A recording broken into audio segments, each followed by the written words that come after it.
kasih atas kehadirannya di sini.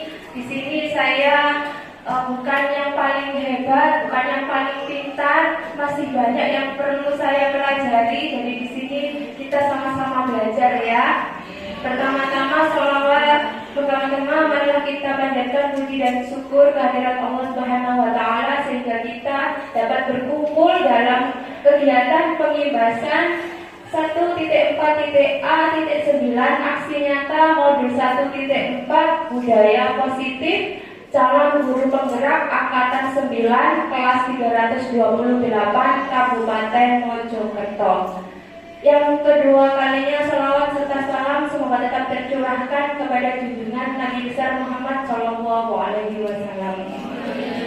Nah, sebelum kita ke materi, perkenalkan, ini saya Finalia Kusniati Ningsih dari SMP Islam Rodotul Nasyid. Fasilitator saya adalah Pak Ahmad Munif dan pengajar praktek saya adalah Ibu Novi Rohmawati.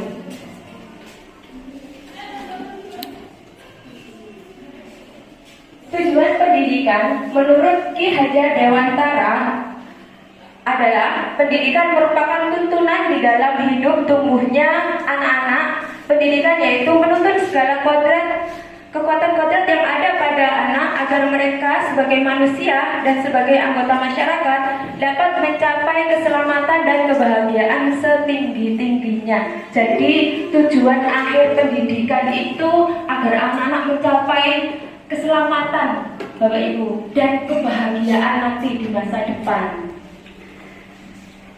Oleh karena itu pendidik hanya dapat menuntun tumbuh atau hidupnya kekuatan kodrat yang ada pada anak agar dapat memperbaiki lakunya, bukan dasarnya, hidup dan tumbuhnya kekuatan kodrat anak.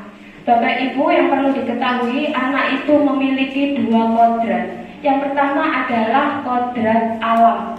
Kodrat alam itu bisa seperti kondisi kita saat ini. Di sini udara kita sangat panas, ya, berbeda dengan daerah yang di dataran tinggi, di Pacet itu udaranya dingin. Nah, dari itu yang masuk kodrat alam. Jadi kondisi anak itu berbeda-beda sesuai kodrat alamnya. Yang kedua adalah kodrat zaman. Nah, zaman kita saat sekolah berbeda dengan zaman anak-anak yang saat ini.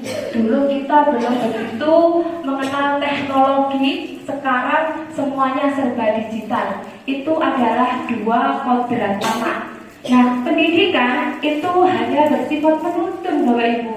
Anak-anak itu sudah punya garis-garis halus, sudah punya dasarnya, kita hanya menebalkan saja, menebalkan perilaku anak. Nah, itu adalah tujuan pendidikan menurut Ki Hajar Dewantara. Supaya tujuan itu tercapai, perlu adanya yang namanya budaya positif. Nah, budaya positif itu apa? Budaya positif adalah nilai-nilai, keyakinan-keyakinan, dan kebiasaan-kebiasaan di sekolah yang berpihak pada murid agar murid dapat berkembang menjadi pribadi yang kritis, penuh hormat dan tanggung jawab. Jadi di sekolah itu harus ada yang namanya nilai-nilai, keyakinan-keyakinan, dan kebiasaan-kebiasaan agar sekolah itu mempunyai budaya positif. Kemudian nilai-nilai apa, keyakinan-keyakinan apa, dan kebiasaan-kebiasaan apa saja yang ada dalam budaya positif. Nah, ini ada 7 konsep utama Bapak Ibu. Yang pertama, perubahan paradigma belajar. Yang kedua, disiplin positif. Yang ketiga, motivasi perilaku manusia. Yang keempat, kebutuhan dasar. Yang kelima, kondisi kontrol restitusi. Yang keenam, keyakinan kelas. Yang ketujuh, segitiga restitusi. Dari 7 komponen budaya positif ini harus kita terapkan di sekolah kita mulai saat ini Bapak Ibu. Nah, mari kita belajar sama-sama apa sih perubahan paradigma belajar itu. Nah, yang pertama, perubahan paradigma belajar. Dalam penerapan budaya positif, sekolah perlu menyediakan lingkungan yang positif, aman, dan nyaman agar murid-murid mampu berpikir, bertindak, dan mencipta dengan merdeka, mandiri, dan bertanggung jawab. Disiplin sangat berkaitan dengan kontrol. Dalam hal ini, kontrol guru dalam menghadapi murid. Nah, Bapak Ibu mengetahui, nah ini, apakah seorang guru memiliki kontrol terhadap murid? Menurut Bapak Ibu bagaimana? Bapak Ibu guru itu punya kontrol kepada murid apa tidak? Iya. Semuanya sepakat iya? Iya. Nah, mari kita lihat jawabannya, iya apa tidak? Iya. Nah, survei membuktikan jawabannya adalah tidak. Mantap dewe. Benar sekali. Kenapa Pak Guru itu tidak punya kontrol terhadap murid? Itu karena keputusan akhir itu berada di tangan murid itu sendiri, Bapak Ibu. Dan yang menentukan kontrol adalah dirinya sendiri. Seperti kita tahu siswa kita yang bernama siapa yang jadi artis. Ya, betul. Murid kita yang namanya Ica, bagaimana usaha kita untuk merubah dia jadi lebih baik. Tapi yang menentukan dia berubah apa tidak adalah dirinya sendiri. Bisa dipahami Bapak Ibu dari sini? Ya. Bisa. Terima kasih. Kita lanjut ya. Nah, sekarang mari kita praktekkan teori kontrol dengan kegiatan cobalah buka. Saya mau perwakilan dua guru ini. Kira-kira yang perempuan ini saya mau Bu Diana. Silakan Bu Diana untuk maju ke depan. Yang laki-laki saya mau Pak Arif. Silakan Pak Arif untuk maju ke depan.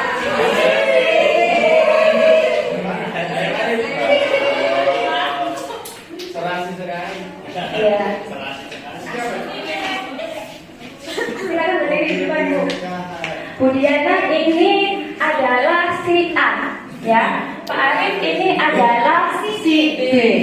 Nah, Bu Diana pasti mempunyai sesuatu yang sangat berharga dalam hidup kan? Tubuh saya. Tidak boleh ada yang tahu, tidak boleh ada yang tahu ya. Nah, Bu Diana, coba tuliskan apa yang paling penting dalam hidup Anda dalam kertas ini.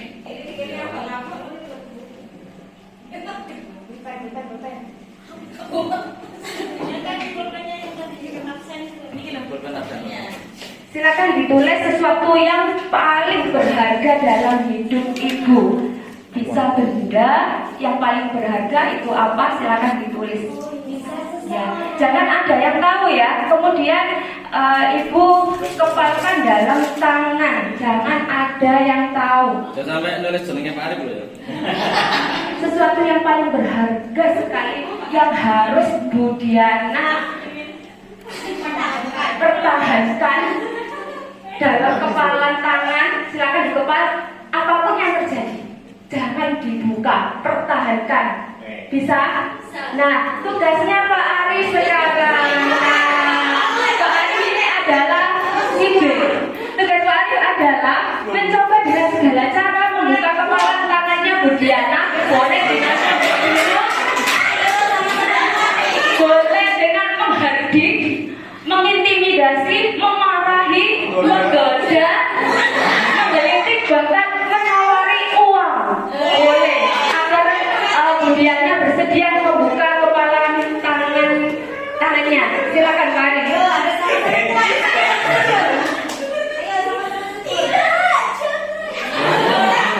Ini kan terserah ya.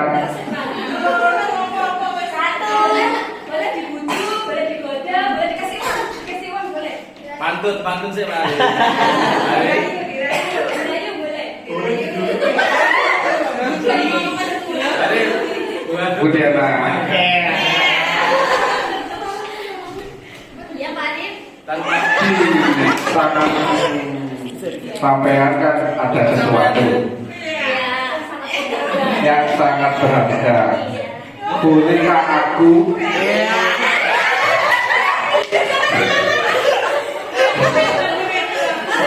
melihat sesuatu yang digenggam di tangan kamu? Tidak boleh.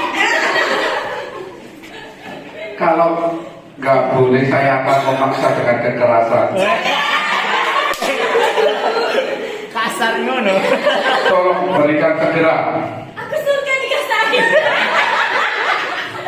Tidak, itu sangat berharga, Pak. Kenapa sangat berharga? Ini sangat berharga, Pak. Jangan. Tolong berikan ke saya.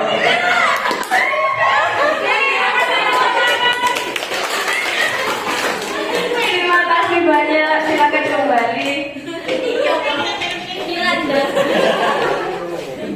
Nah, itu perumpamaan dari teori kontrol Bapak Ibu ya. Jadi apapun yang terjadi, meskipun di sekitar kita banyak yang membujuk, banyak yang merayu, bahkan ditawari iming-iming uang, tapi yang memutuskan adalah diri kita sendiri. Ya, Bu Diana mau dibuka karena takut diancam, apa tetap mempertahankan, itu adalah dirinya sendiri. Ya, bisa dipahami dari sini ya. Saya lanjut. Teori kontrol itu menurut Dr. William itu ada 4 Bapak Ibu.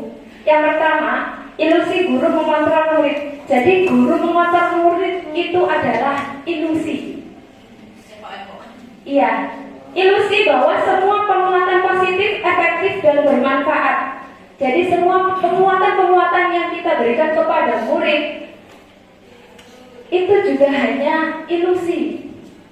Yang ketiga, ilusi bahwa kritik dan membuat orang merasa bersalah dapat menguatkan karakter. Nah, itu juga ilusi Bapak Ibu. Jadi kita sudah memberikan nasihat atau apa, kita tidak berharap dia itu mengikuti. Ya, kalau dia mengikuti itu karena dirinya sendiri Bapak Ibu, bukan karena dari kita.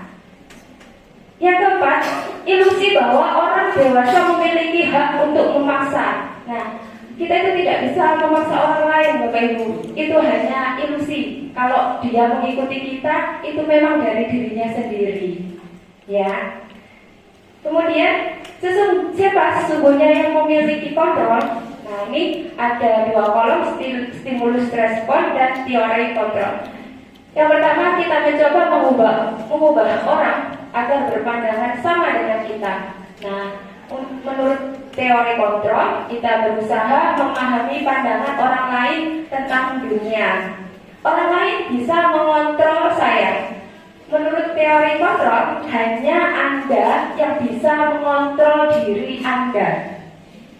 Saya bisa mengontrol orang lain. Menurut teori kontrol, Anda tidak bisa mengontrol orang lain. Model berpikir menang atau kalah, menurut teori kontrol, model berpikir menang-menang. Begitu. Yang kedua, tentang disiplin. Dalam budaya kita, makna disiplin dimaknai menjadi sesuatu yang dilakukan seseorang pada orang lain untuk mendapatkan kepatuhan. Ya, menurut KBBI, disiplin itu patuh taat. Ki Hajar Dewantara menyatakan bahwa di mana ada kemerdekaan, disitulah harus ada disiplin yang kuat. Artinya, untuk menciptakan murid yang merdeka, syarat utamanya adalah harus ada disiplin yang kuat. Pemikiran Ki Hajar Dewantara ini sejalan dengan pandangan Diana Gosen yang menyatakan bahwa arti dari kata disiplin berasal dari bahasa Latin disiplin yang artinya belajar, maksudnya adalah belajar menahan diri dan mengontrol diri. Sebagai pendidik, tujuan kita adalah menciptakan anak-anak yang memiliki disiplin diri sehingga mereka bisa berperilaku dengan mengacu pada nilai-nilai kebajikan universal dan memiliki motivasi intrinsik bukan ekstrinsik. Jadi kita rubah paradigma kita, Bapak Ibu. Disiplin itu bukan anak harus patuh, anak harus taat, tidak.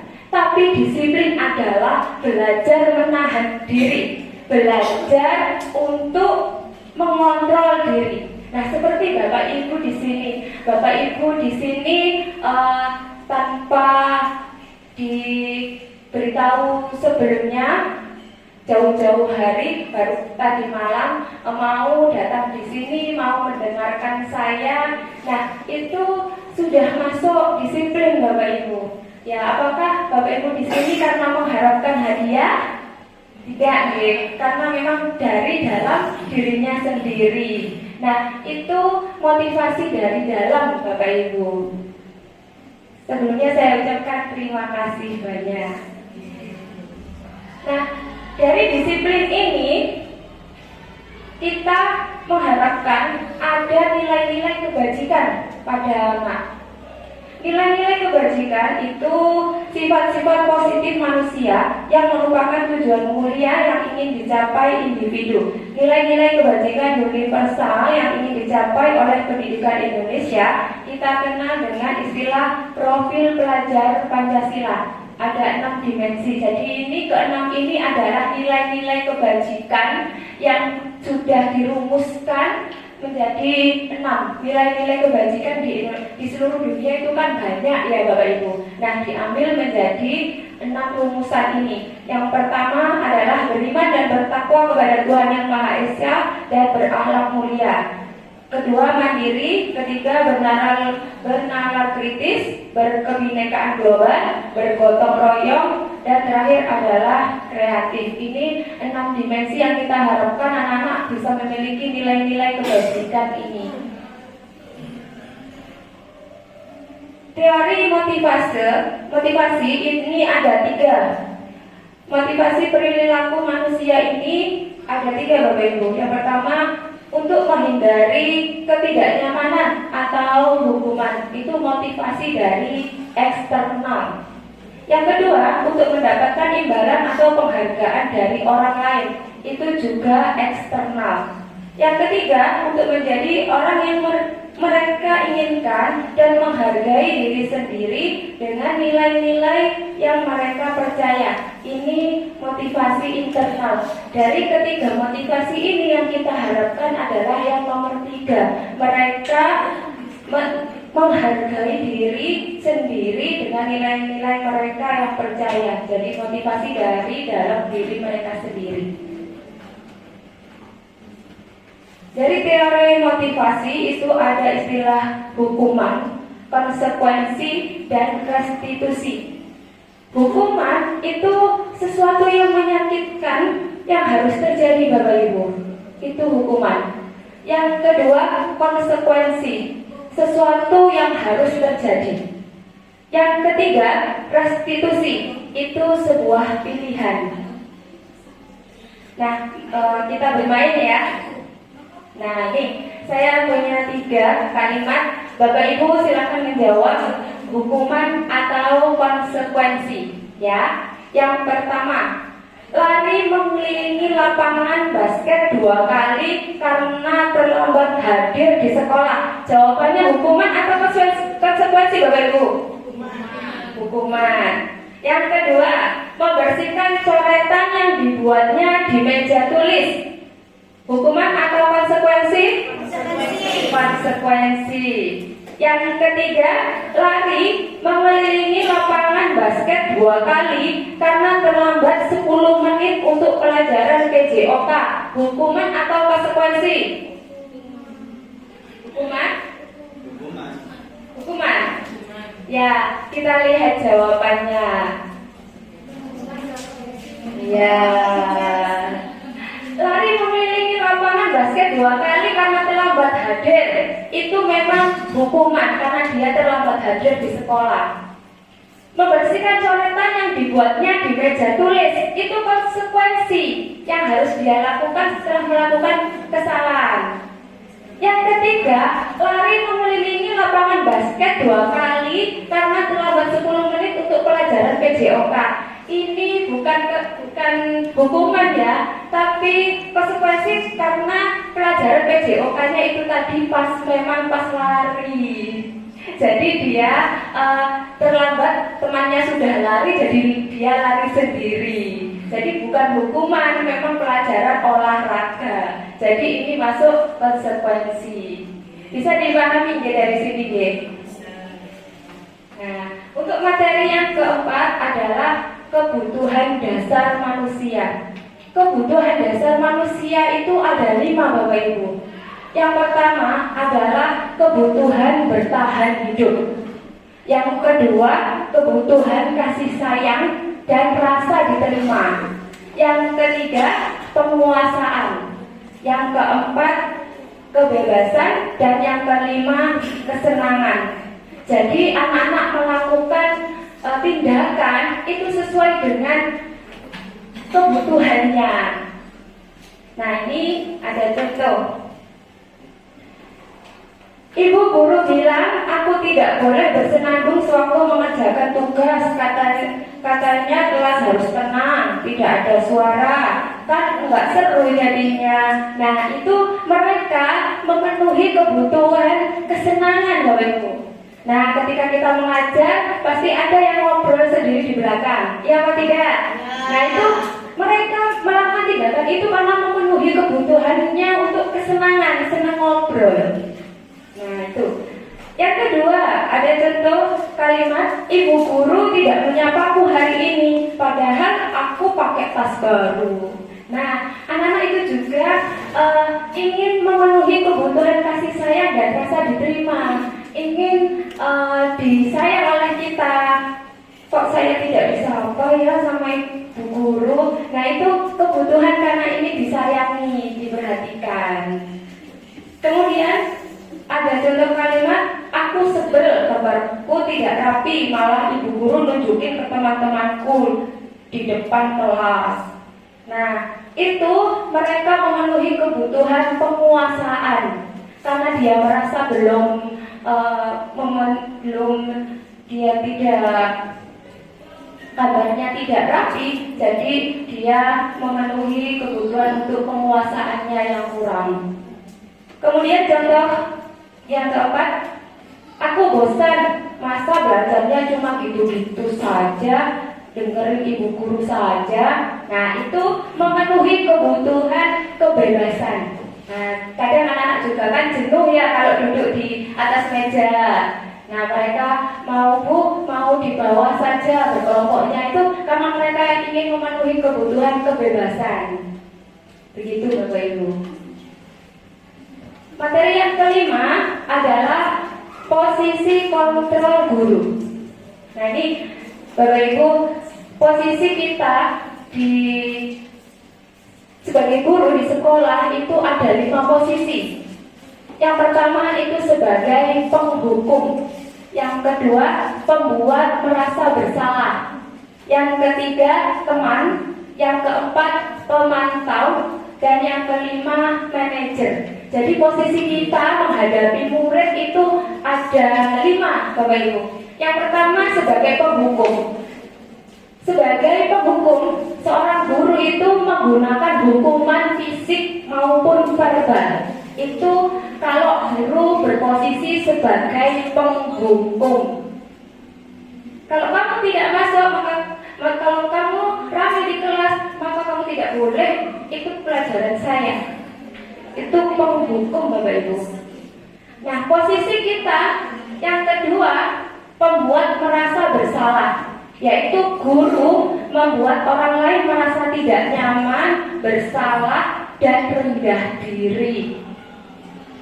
Kamu bersalah kan? Karena kamu tadi bertengkar dengan ini, kamu yang seharusnya tidak boleh seperti itu.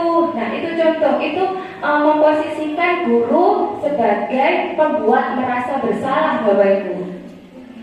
Dan yang ketiga, teman.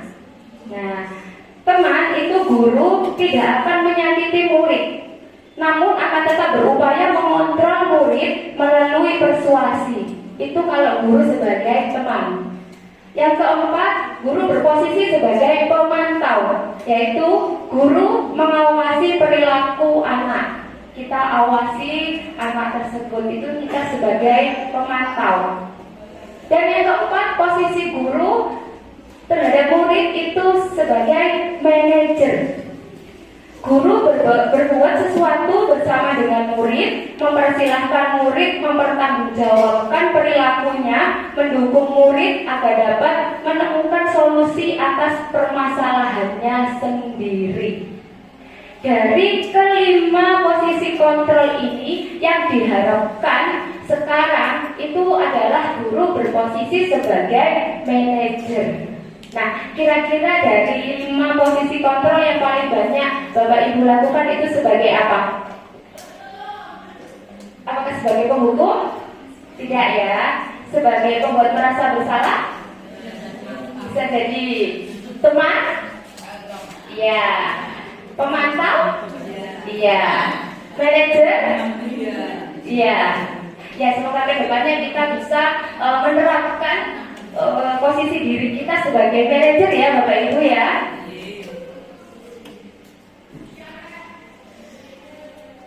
Yang keenam, materi budaya positif adalah keyakinan kelas Bapak Ibu.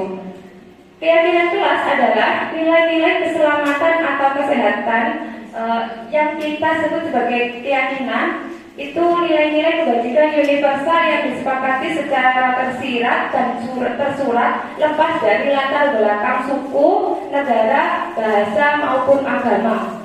Seseorang akan lebih tergerak dan bersemangat untuk menjalankan keyakinannya daripada hanya sekedar mengikuti serangkaian peraturan tertulis tanpa makna.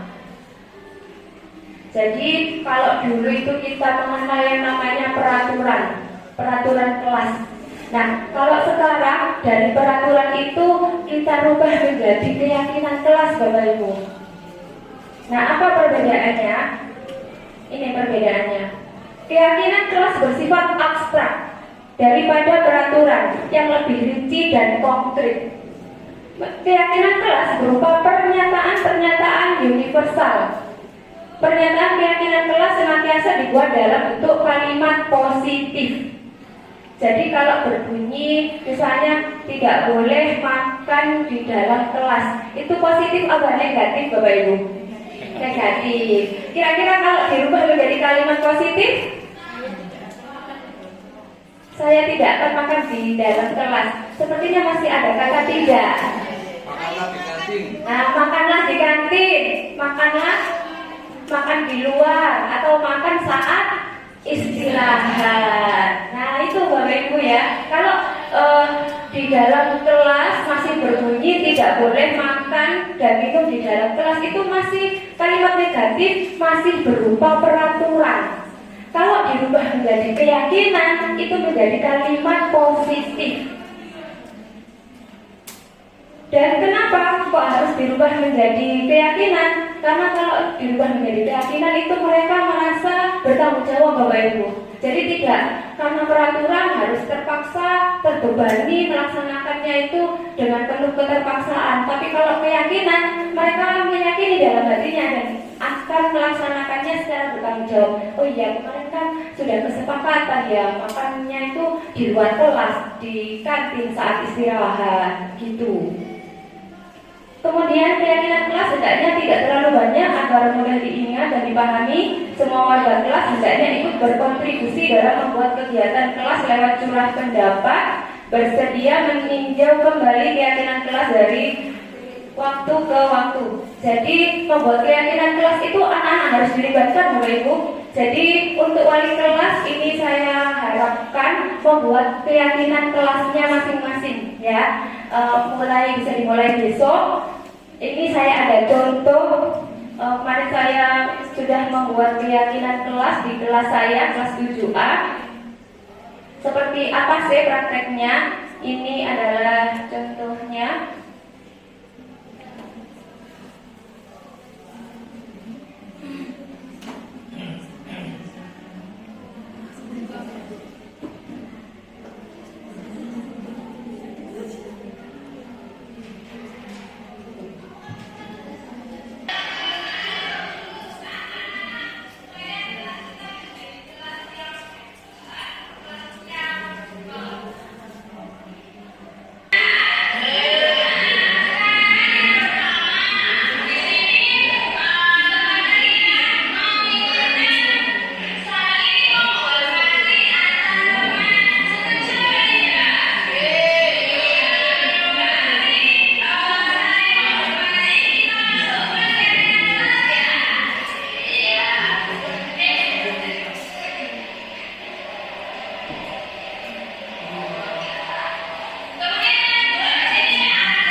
Yang selesai lagi silakan.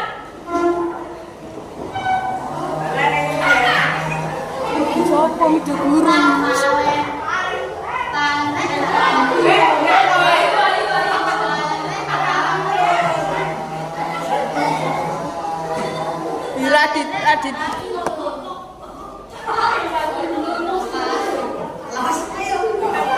Kita sudah mendapatkan banyak peraturan di sini ya. Nah, dari sini akan saya kelompokkan mana yang sama. Nanti kita simpulkan bersama-sama ya. Nah, saya kumpulkan mana yang sama ya. Nah, ini sama.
Nah, anak-anak ini sudah saya kumpulkan dari hasil peraturan yang kalian inginkan. Ini yang sama di antara kalian ya. Dari sini akan kita simpulkan menjadi sebuah keyakinan kelas. Kenapa kok harus diubah menjadi keyakinan kelas? Karena anak-anak kalau peraturan itu kan kalian merasa terpaksa untuk melakukan ya. Tapi kalau sudah berubah menjadi keyakinan, maka hal tersebut itu kalian yakini dalam hati dan nanti kalian akan melakukannya dengan penuh tanggung jawab. Bisa dipahami anak-anak? Nah, sekarang yang pertama di sini teman kalian menginginkan saling menghormati antar teman. Setuju apa tidak? Berarti saling menghormati kita masukkan keyakinan kelas ya. Iya.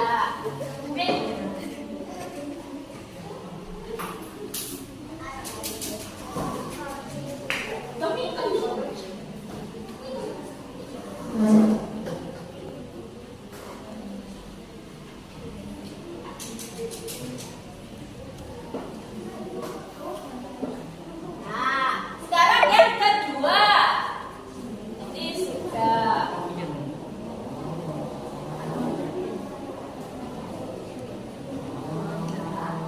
Kemudian yang kedua di sini ada yang menyatakan membuang sampah di tempat sampah. Bagaimana? Setuju apa tidak? Setuju. Kita masukkan keyakinan kelas ya.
menjelaskan tidak boleh bicara sendiri.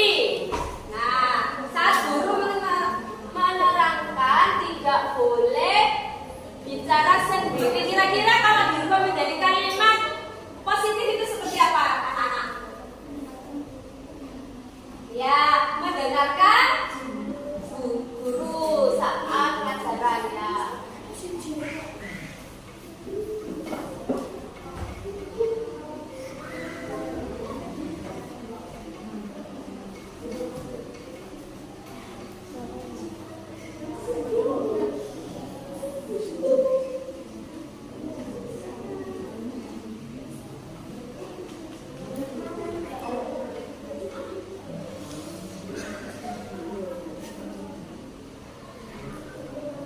Nah, ini sudah.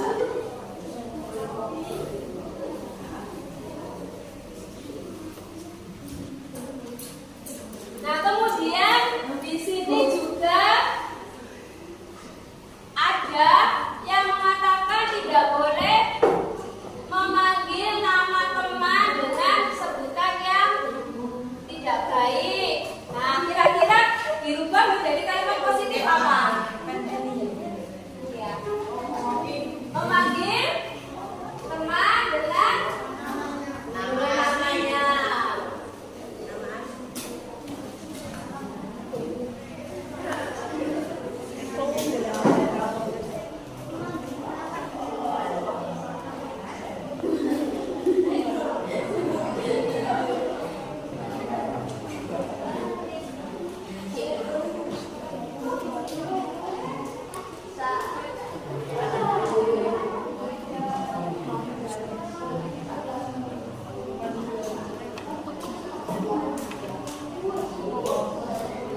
Nah, kemudian ini ada lagi dilarang keluar masuk tanpa izin. Nah, kalau dirubah menjadi kalimat bunyinya apa, anak? Ya? Nah, jadi keluar masuk kelas harus izin atau izin terlebih dahulu.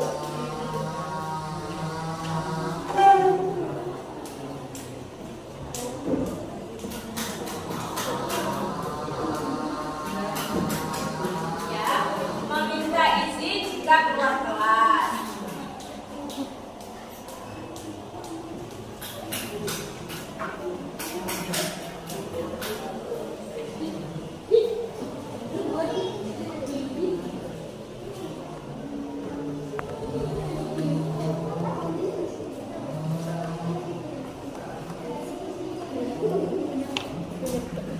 Nah, selanjutnya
berikan bersikap sopan santun. Nah, ini adalah 11 keyakinan kelas kita. Nanti saya harapkan kelas kita nanti menjadi kelas yang baik. Nah, terima kasih anak-anak. Saya akhiri. Wassalamualaikum warahmatullahi wabarakatuh.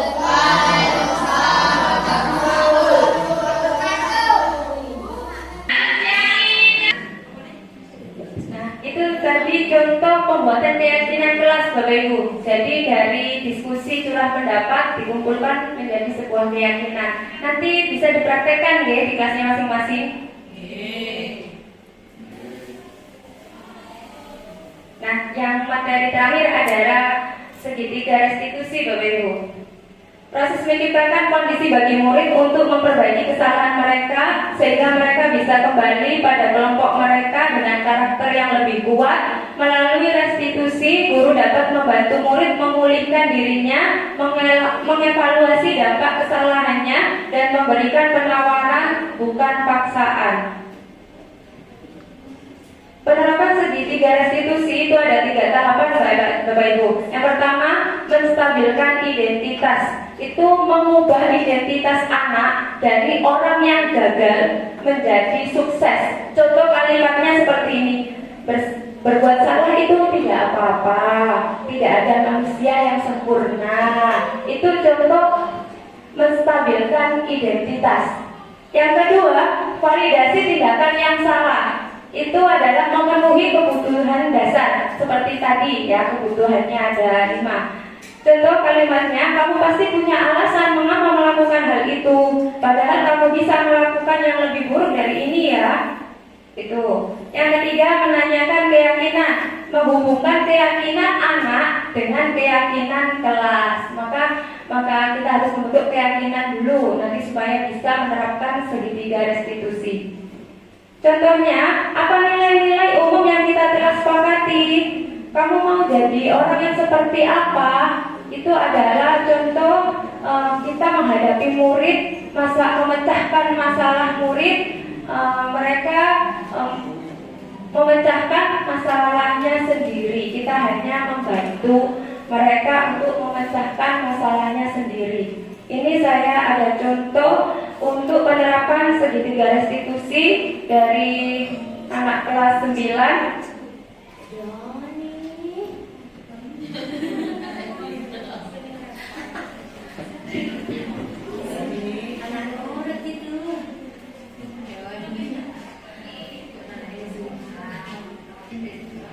Ya, berarti apa yang seharusnya kamu lakukan? Seharusnya saya menanyakan kepada saya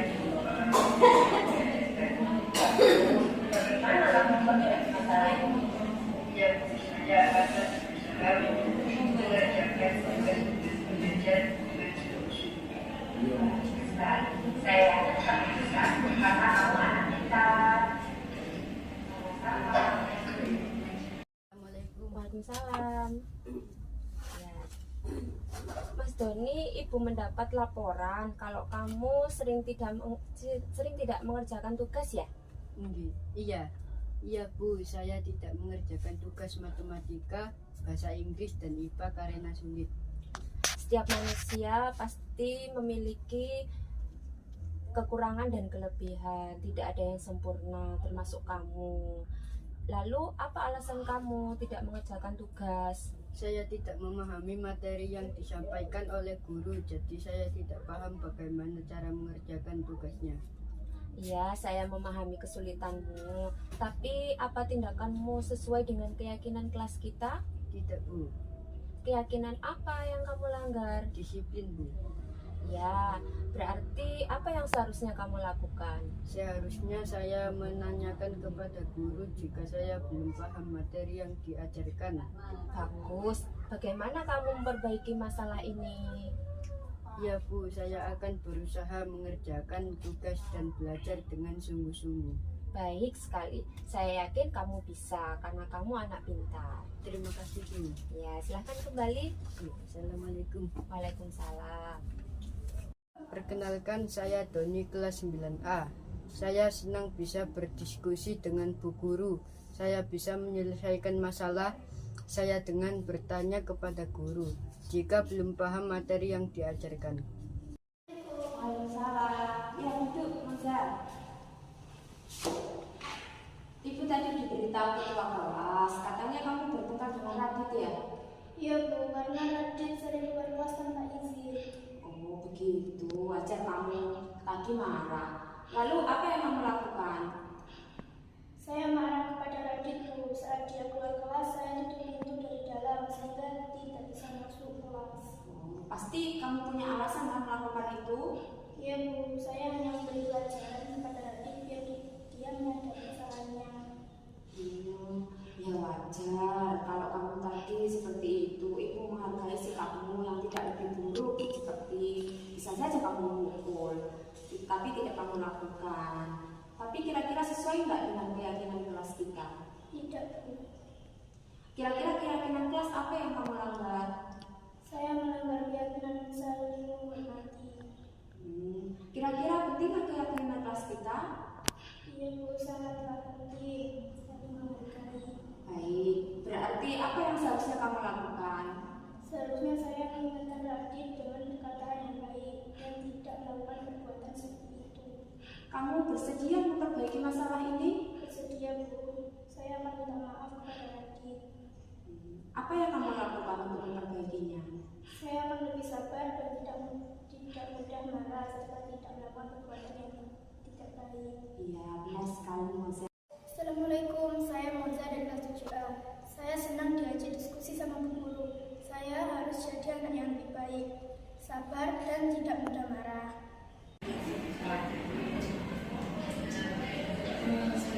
Nah, ini adalah contoh penerapan segitiga restitusi, Bapak Ibu.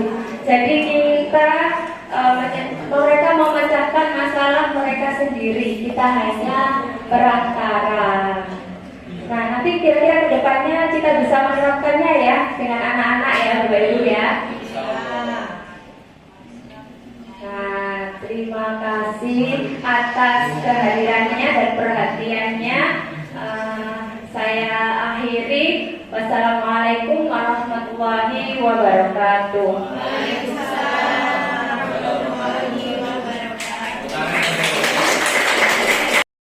Assalamualaikum warahmatullahi wabarakatuh. Saya Ibu Nita Parwanti, guru bahasa Indonesia, rekan kerjanya Ibu Finalia. Perasaan saya saat ini sangat bahagia. Kenapa? Karena saya mendapatkan materi baru yang kalau saya sebelumnya itu pelajari di PMM karena belajar sendiri itu masih bingung ya, kurang jelas seperti itu. Tapi setelah mengikuti materi yang disampaikan oleh Bu Finalia dengan jelas dan gamblang dan bagaimana praktiknya, itu kemudian saya jadi paham nanti langkah selanjutnya yang akan saya lakukan di kelas saya itu bagaimana untuk mendapatkan keyakinan kelas yang fungsinya untuk mendisiplinkan siswa. Nah, nanti selanjutnya rencana saya akan saya bentuk keyakinan kelas yang itu akan menumbuhkan disiplin bagi murid saya, khususnya anak didik saya di kelas 9. Mungkin itu yang bisa saya sampaikan. Terima kasih banyak Bu Lia atas materinya. Wassalamualaikum warahmatullahi wabarakatuh.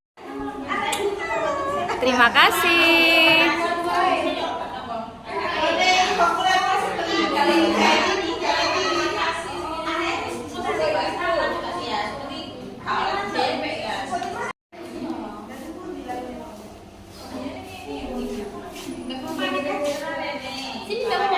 Tidak apa-apa. Terima kasih.